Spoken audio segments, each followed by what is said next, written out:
Hello दोस्तों, स्वागत है आप सबका हमारे YouTube channel Indian think tank show पर। भारत आजकल हर क्षेत्र में अपने झंडे गाड़ रहा है तथा हर क्षेत्र में अपने आप को आत्मनिर्भर बना रहा है, चाहे वो डिफेंस का मामला हो, टेक्नोलॉजी का मामला हो और चाहे मैन्युफैक्चरिंग का मामला हो। और भारत लगातार विश्व स्तर पर हर क्षेत्र में स्वदेशी तकनीक के बल पर अपने परचम लहरा रहा है। परंतु अभी भी एक सेक्टर ऐसा है जिसके लिए भारत को दूसरे देशों पर डिपेंड रहना पड़ता है और उस सेक्टर का नाम है एनर्जी सेक्टर। परंतु इतनी निर्भरता दूसरे देशों पर होते हुए भी भारत अब पहले वाला भारत नहीं रहा, बल्कि जो एनर्जी सेक्टर में भी भारत को डिस्टर्ब करने की कोशिश करता है, भारत उसका मुंह तोड़ जवाब देता है। अभी सऊदी अरब के साथ भी कुछ ऐसा ही हो रहा है और भारत अब इस सेक्टर में किस स्ट्रेटेजी पे काम कर रहा है, इन सब बातों पर हम डिटेल में बात करेंगे।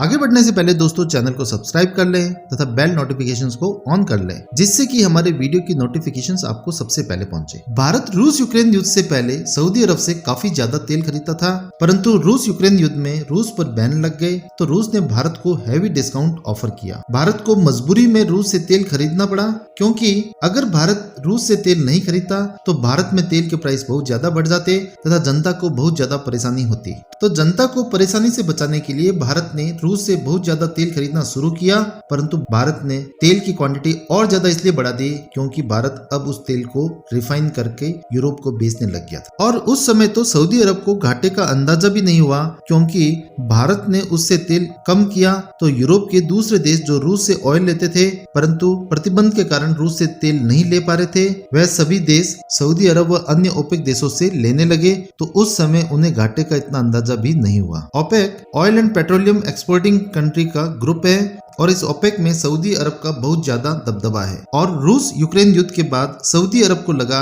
कि ये पैसा लूटने का अच्छा मौका है और उन्होंने नए नए रूल बनाए, जिसमें से एक रूल ये था कि प्रोडक्शंस को कट कर देंगे और सप्लाई कम कर देंगे, परंतु डिमांड तो कम होगी नहीं, तो इससे हमें ज्यादा प्राइस पर अपने तेल को बेचने का मौका मिलेगा। और इस डिमांड सप्लाई के खेल में तेल के दामों को दुगना तिगना करके बेचने लगे और पूरे विश्व की आम जनता इसमें पिसने लगी। शुरुआत में तो सऊदी अरब को इससे बहुत ज्यादा फायदा हुआ, परंतु बाद में धीमे धीमे दूसरे देशों ने भी तेल कम खरीदना शुरू किया, क्योंकि कोविड-19 के बाद सभी देशों की आर्थिक स्थिति काफी खराब थी और वह लगातार महंगी रेट पर ज्यादा तेल लेना उन सब के लिए संभव नहीं था, जिससे सऊदी अरब के अंदर धीमे धीमे इकोनॉमिक क्राइसिस आने शुरू हुए।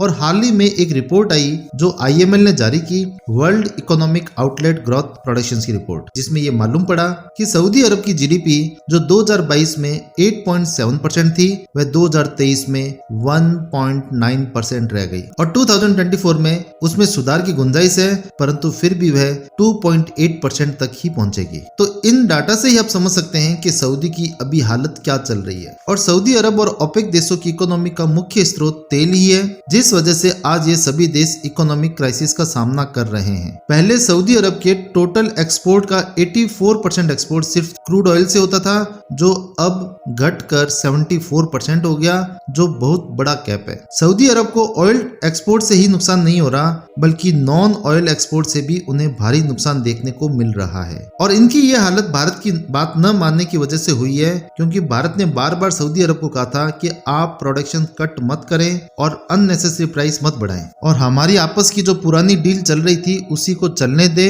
क्योंकि उस डील के हिसाब से सऊदी अरब को कम रुपए मिलते, परंतु सऊदी अरब प्रोडक्शन कट करके अपने प्राइस को दुगना तिगना पे ले जाकर बेचना चाह रहा था। तो सऊदी अरब ने भारत को स्पष्ट मना कर दिया और अपनी खुद की डील से, या ये कह सकते हैं अपनी खुद की जबान से मुकर गया, जिसका नतीजा आज इन्हें भुगतना पड़ रहा है। और अभी तो इनकी हालत और भी खराब होनी है, क्योंकि इनको तेल निकालना भी खुद को नहीं आता। ये तो ब्रिटिश कंपनीज, अमेरिकन कंपनीज हैं जो यहाँ पर इनके तेल निकालती है। और आज दुनिया का कोई भी देश बिना तेल के तो फिर भी रह सकता है, परंतु बिना अनाज के नहीं रह सकता। और सऊदी अरब को ये बात समझ लेनी चाहिए कि उनके यहाँ पर अनाज नहीं उगता और उसके लिए उन्हें भारत जैसे कई अन्य देशों पर डिपेंड रहना पड़ता है। हालांकि भारत को इससे कोई फर्क नहीं पड़ा, क्योंकि भारत पहले ओपेक देशों से खरीदता था, क्योंकि सऊदी अरब वालों ने जब भाव खाने शुरू किए तो भारत ने रूस से तेल खरीदना शुरू कर दिया। बाद में रूस की नौटंकी करने पर भारत ने इराक से तेल खरीदना शुरू कर दिया, क्योंकि इराक हमें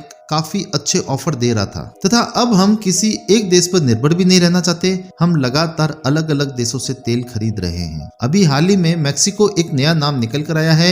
2022 में भारत ने मैक्सिको से 3 बिलियन अमेरिकन डॉलर का तेल बाय किया और मैक्सिको ने तो यहाँ तक कहा है कि हम भारत के रिलायबल एनर्जी सप्लायर बनना चाहते हैं और इंडिया से लॉन्ग टर्म पार्टनरशिप चाहते हैं। तो आज की कंडीशन में कोई भी देश ऐसा नहीं है जो भारत के साथ काम नहीं करना चाहता और भारत एनर्जी सिक्योरिटी के लिए कई और कदम भी उठा रहा है, जैसे नई नई जगहों को खोजना जहां पर तेल निकल पाए, अल्टरनेटिव एनर्जी सोर्स को ढूंढना, जैसे सोलर एनर्जी पे काम कर रहा है, लिथियम बैटरी के लिए काम कर रहा है और गैस बेस्ड इकोनॉमी पर काम करना, जैसे ग्रीन हाइड्रोजन पर काम चल रहा है और यही सऊदी अरब ग्रीन हाइड्रोजन के मामले में भारत के साथ काम करना चाहता है। वैसे भी भारत को अगले 3-4 साल ही इन ओपेक देशों की जरूरत है, क्योंकि इसके बाद भारत अपने आप को अल्टरनेटिव एनर्जी सोर्स पर शिफ्ट कर लेगा। हालांकि इन अरब देशों को जिंदगी भर भारत की जरूरत पड़ेगी। मैं तो इन अरब देशों को ये सलाह देना चाहूंगा कि जल्दी से जल्दी अपना जो तेल पड़ा है उसको जितना ज्यादा डिस्काउंट पर बेचकर पैसा कमा सकते हो कमा लो,